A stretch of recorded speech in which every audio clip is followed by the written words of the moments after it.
While we typically picture nature as a vast, serene landscape, urban and suburban spaces also possess valuable natural systems and wildlife.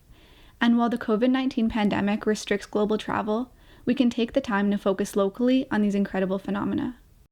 People ask me, well, why are wildlife important? Why aren't they important? People think of these things and they really have a very selfish kind of attitude towards it. Why is it important towards them? When we could think importance in a number of ways. How animals do good jobs. Bees pollinate the flowers. We all know that. Swallows eat the mosquitoes. We don't like the mosquitoes, so we should love the swallows. But then the mosquitoes eat us, which we don't like, but that's good for the mosquitoes. Mosquitoes are good for the swallows, so we're good for the swallows in a backwards kind of way.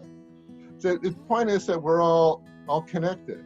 It's one natural system. There's no part of it that's not important.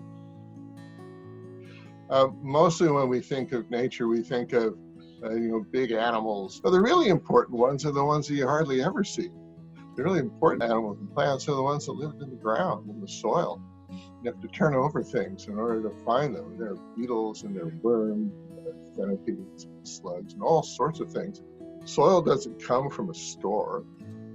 Soil comes from all the animals and plants that live in the ground that make soil. We don't live in isolation from the natural world. Every little patch of green, and even in the middle of the city, has got wildlife in it. It's small.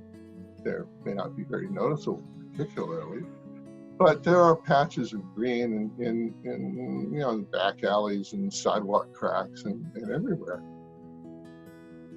Because I teach in the Africa Field Studies program, and every year we take students off to Kenya and Tanzania, and we show them wildlife. I don't know, it's sort of an odd thing. Why do we have to take them out to the Serengeti Plain to show them wildlife? Hope is that if they just see it's there, maybe when they come back to Canada, they'll notice that it's here too.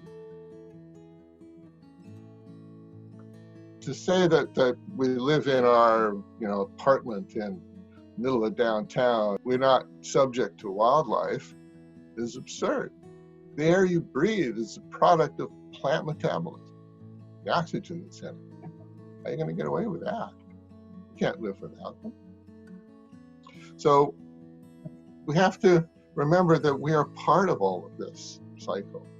We can't survive without the animals and plants that we share our world in.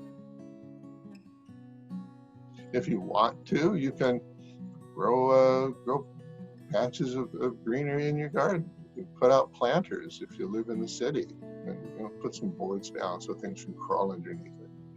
It really doesn't take all that much. A lot of animals, quite remarkably, have learned how to live with humans. Squirrels are certainly adapted to it. You can't go anywhere without seeing squirrels. So, what do we need to do? Know that they're there. Live with them. That's really it.